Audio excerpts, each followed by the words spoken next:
Imagine walking into a shop, and instead of seeing jewelry, clothes, or food, you see a box filled with human teeth. Not fake teeth, not plastic teeth, real human teeth. And the strangest part, someone was willing to pay for them. For centuries, human teeth were more than just something people lost.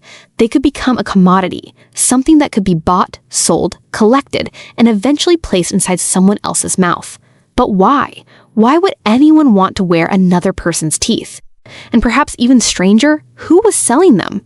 The answer takes us into a bizarre world of poverty, dentistry, war, and a business so disturbing you might not believe it was ever real.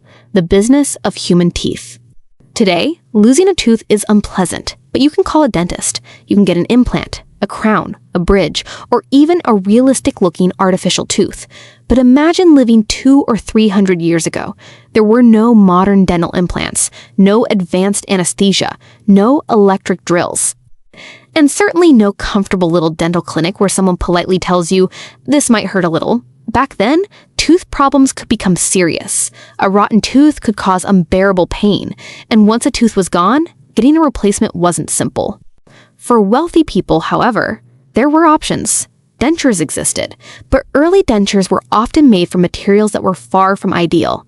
Wood, ivory, animal teeth, and sometimes human teeth.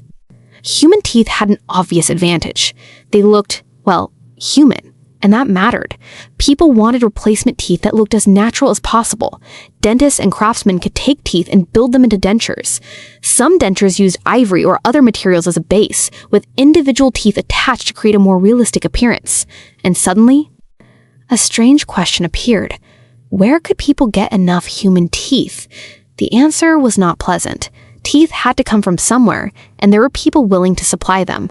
Some poor people sold teeth they had lost, while others made money by collecting and selling teeth to dentists and denture makers. It was a strange business, but for someone living in poverty, even a small amount of money could matter. But the story became darker during wars. After battles, people sometimes searched the dead for anything valuable, including human teeth. These teeth could be collected and sold, and this is where the famous name Waterloo teeth comes in. On June 18, 1815, Napoleon Bonaparte fought the Allied armies at the Battle of Waterloo. Thousands of soldiers were killed or wounded. After the battle, people entered the battlefield looking for things they could sell, and human teeth were among the items that could be collected. Teeth connected with Waterloo later became known as Waterloo teeth. But there is more to the story. You may have heard that huge numbers of teeth were taken from Waterloo soldiers and shipped to Britain to make dentures. Human teeth were certainly traded and used in dentures, but the exact Waterloo story is more complicated. Not every tooth in an old denture came from that battlefield. Waterloo was one of Europe's most famous battles, so the name became powerful. Natural human teeth were valuable because they looked more realistic than some artificial materials available at the time. For someone who had lost their teeth, a good set of dentures could make eating, speaking, and everyday life much easier. By the 19th century, demand for dentures was growing. Human teeth could be collected, sorted, and fitted into dentures. Some were sold individually, while others were gathered in large quantities. It was almost like recycling, except the material being recycled was human teeth. Not every tooth came from a battlefield. Some people sold teeth because they needed money. For someone who was extremely poor, even a small payment could help. It sounds shocking today, but desperate people have always made difficult choices to survive.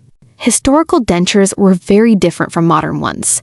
They could be uncomfortable, bulky, and difficult to wear. But for wealthy people who had lost many teeth, they were still valuable. The strange part was that the rich wanted beautiful smiles, while poor people could sometimes make money from the very teeth they needed. Think about the irony. One person lost a tooth and saw it as worthless, while another person desperately wanted a replacement. Somewhere between them, a market appeared. A tooth that once belonged to one person could eventually become part of someone else's smile. Absolutely not. The phrase Waterloo teeth became famous, but that does not mean every old denture contained teeth from Waterloo. Teeth came from many different sources, including individuals, dental extractions, and possibly battlefields. So when you hear that a denture was made from Waterloo soldiers' teeth, it is better to look for specific evidence. As dentistry developed, artificial materials improved. Porcelain and later modern materials became more common, making human teeth far less important. Today, dentures are made from specially designed artificial materials, so thankfully, nobody needs to search a battlefield for replacement teeth. But this story is not really just about teeth.